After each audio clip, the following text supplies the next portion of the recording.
Hello bachcho, let us start with the given question.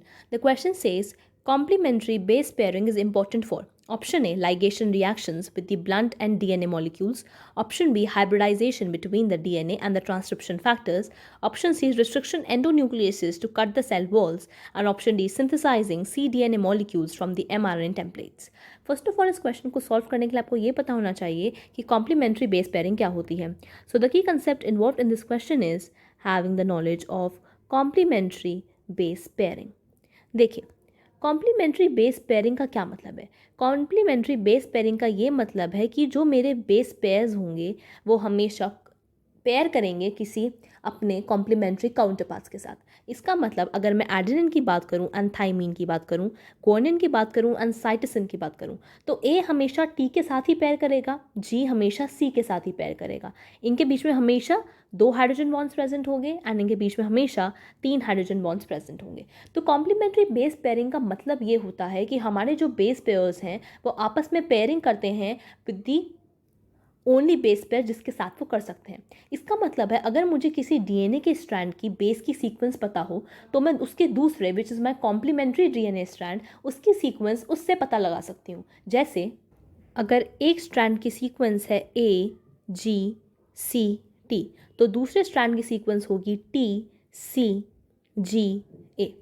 इसका क्या मतलब है कि अगर मुझे इस स्ट्रैंड की सीक्वेंस पता है तो मैंने दूसरे स्ट्रैंड की सीक्वेंस इसके कॉम्प्लीमेंट्री काउंटरपार्ट से निकाल ली. तो कॉम्प्लीमेंट्री बेस पेयरिंग में ये एक बहुत इंपॉर्टेंट रोल प्ले करता है हमारे डीएनए के बनने में. अगर कॉम्प्लीमेंटैरिटी नहीं होगी हमारे बेस पेयर्स के बीच में तो हमारे डीएनए का जो डबल स्ट्रैंडेड मॉलिक्यूल है ये कभी भी नहीं बन पाएगा. तो डीएनए की फॉर्मेशन के लिए कॉम्प्लीमेंटैरिटी बहुत इंपॉर्टेंट रोल प्ले करती है. तो क्वेश्चन में मुझे कह रहा है कि कॉम्प्लीमेंट्री बेस पेयरिंग इंपॉर्टेंट क्यों है. देखिए, फर्स्ट ऑप्शन है ligation reactions with the blunt end DNA molecules. Complementary base pairing में हमारा लाइगेशन रिएक्शंस का मतलब नहीं होता. लाइगेशन का मतलब होता है जोड़ना, एंड किसी डीएनए के मॉलिक्यूल को जोड़ने का काम हमारा होता है डीएनए लाइगेज का. तो ये तो एक एंजाइम का काम है. ये एक प्रिंसिपल जो कॉम्प्लीमेंट्री बेस पेयरिंग है ये इसमें काम नहीं आता. So option A can not be the answer. Option B कहता है hybridization between the DNA and transcription factors.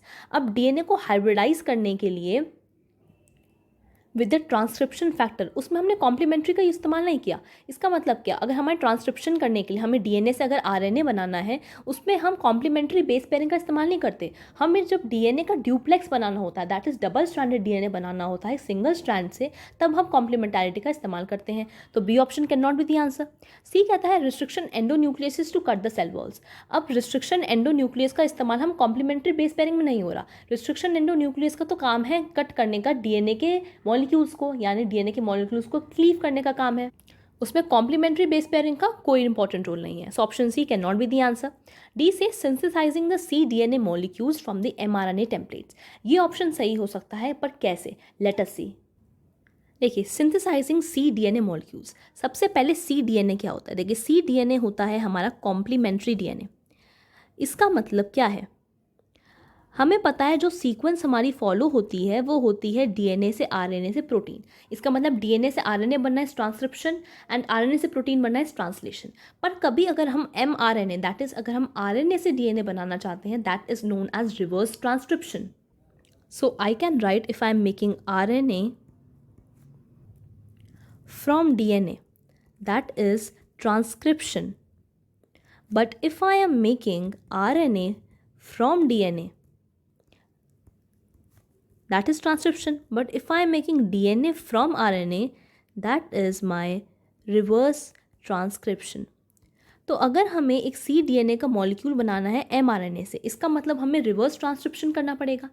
इससे हमने क्या किया, हमने एक आरएनए के मॉलिक्यूल से which is I am calling as mRNA और मैसेंजर आरएनए, उससे हमने सी डीएनए बनाया which is my complementary DNA with the help of process known as reverse transcription. तो एमआरएनए से सी डीएनए बनाना, इसका मतलब मैंने सिंथेसाइज किया है सी डीएनए के मॉलिक्यूल्स को फ्रॉम द एमआरएनए टेम्पलेट्स.